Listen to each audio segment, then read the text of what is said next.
মার কাছে প্রার্থনা যেন আমি এইভাবে মানুষের জন্য করতে পারি, আর এইভাবেই যেন পুজো ধর্মের সাথে কর্ম করে দিই।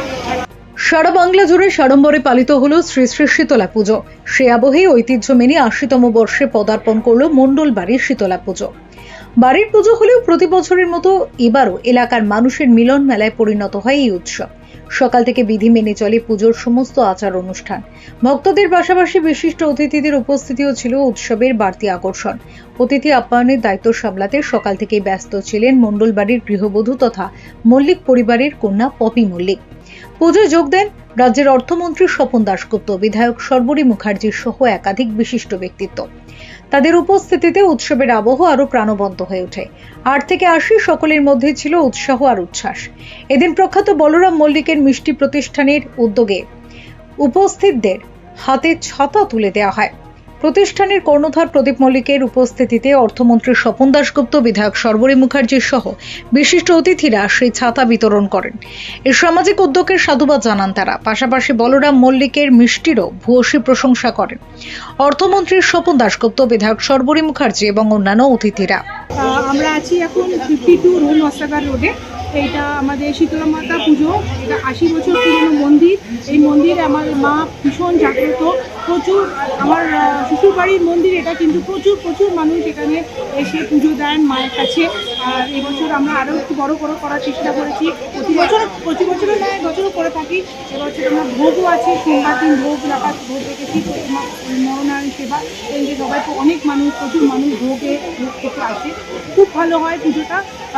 আর এবছরে আমাদের মাঝখানে পেয়ে গেছিলাম আমাদের রাসবিহারী বিধানসভা বিধায়ক এবং ফিনান্স মিনিস্টার আমাদের স্বপন দাশগুপ্ত স্যার, আর সর্বরী আমাদের যাদবপুর এবারে বিধায়িকা উনি আমার এক ডাকে নিমন্ত্রিত করে উনি চলে এসেছেন।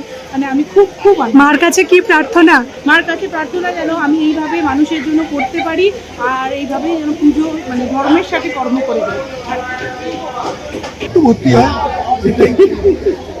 খালি ভান্ডার আমরা উত্তরাধিকারী সূত্রে খালি পেটে তো আর মানুষ দৌড়াতে পারে না, বেশি দিন একটু দৌড়াতে পারে।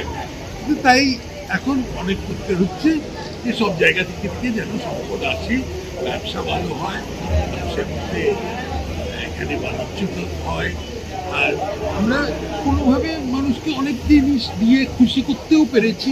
তো খুশি মনে যেন লোকে কাজ করে। সকালবেলা 6টার সময় যদি বেরোতে হয় বাড়ি থেকে, আমি আমার শিবলিঙ্গে জল স্থাপন করে এবং মাকে প্রদীপ জ্বালিয়ে ধূপ জ্বালিয়ে মায়ের আশীর্বাদ নিয়ে ঘর থেকে বেরোই। তো আমার কাছে মা সর্বদাই আমার পথ দেখান। আজকে এইখানে প্রথমবার এলাম আমার পথের জন্যে, এবং খুব ভালো লাগছে।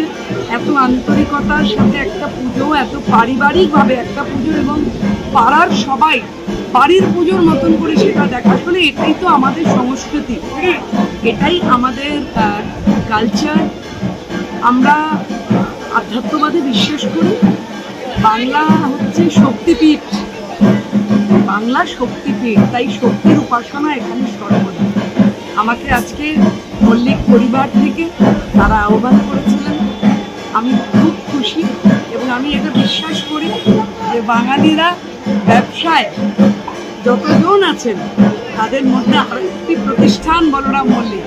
এবং আমি যেহেতু একটু মিষ্টি প্রিয় মানুষ, একটু মিষ্টি ভালোবাসি খেতে এবং খাওয়াতে, ফলে আমার ভাইফোঁটা বলুন বা আমার যা কিছু অনুষ্ঠান, তাতে আমার অ্যাড্রেসটা হয় বলরাম মল্লিক।